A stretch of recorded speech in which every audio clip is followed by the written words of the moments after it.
कांग्रेस आप लोग पे आरोप लगा रही है कि जो आप लोग लाठी डंडा और उनका कार्यालय को हाईजैक कर लिया, कब्जा कर लिया।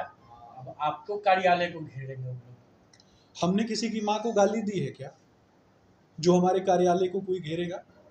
जिसने माँ की गाली दी और जिन लोगों ने रिजवान उर्फ रिजवी से गाली दिलवाई सांप्रदायिक तुष्टीकरण के लिए, उनको जवाब देना चाहिए ना। राहुल गांधी ने सांप्रदायिक तुष्टीकरण के लिए सबसे पहले श्रद्धेय बाबा साहब भीमराव अंबेडकर की मूर्ति के आगे नतमस्तक होना स्वीकार नहीं किया, सिर्फ इस्लामिक तुष्टीकरण को स्वीकार किया और टोपी लगाने वालों के पास शरणागत हो गए।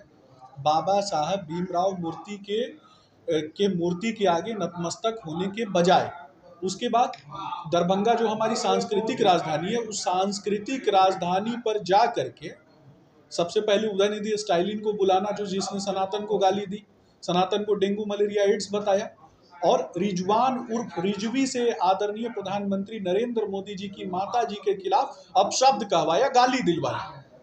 इससे ज्यादा जघन्य अपराध कोई हो सकता है क्या?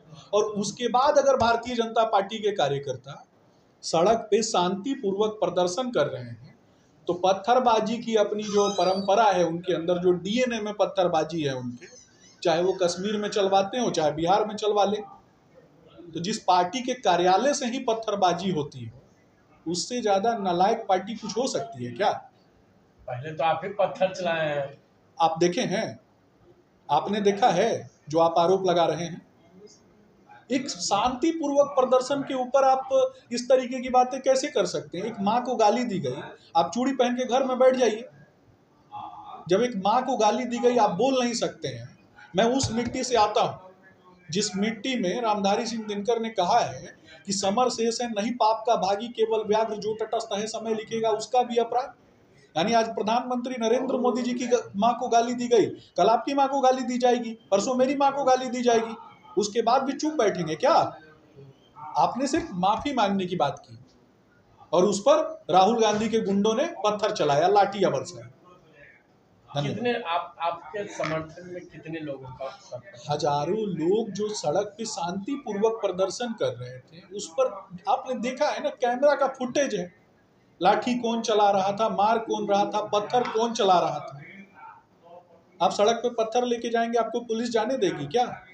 पत्थर इकट्ठा करके रखने का काम कांग्रेस कार्यालय में पहले से किया गया था। लेकिन आरोप लगा रहा है कि आप मरीन ड्राइव से पत्थर लेकर के आए थे।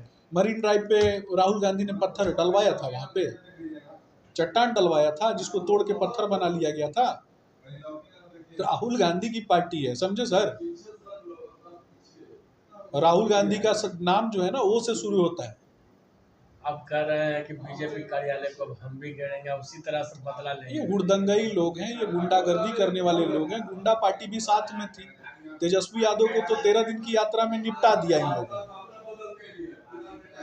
अब आगे आप लोग क्या कीजिएगा अगर वो लोग चाहे? हम शांतिपूर्वक प्रोटेस्ट करते रहेंगे। शांतिपूर्वक प्रोटेस्ट करने का अधिकार हमारा है और हम शांतिपूर्वक प्रोटेस्ट करते रहेंगे। जब कभी भी देश में किसी की मां को गाली दी जाएगी, उसके खिलाफ प्रदर्शन करने का अधिकार प्रत्येक बेटे को है, क्योंकि हम जब अपने घर वापस जाते हैं तो हमें भी अपने माताओं बहनों से आंख मिलाना पड़ता है, और किसी भी व्यक्ति की मां बहन को गाली दी जाएगी तो उसका विरोध हम करेंगे, चाहे वो राहुल गांधी की मां क्यों ना हो। धन्यवाद।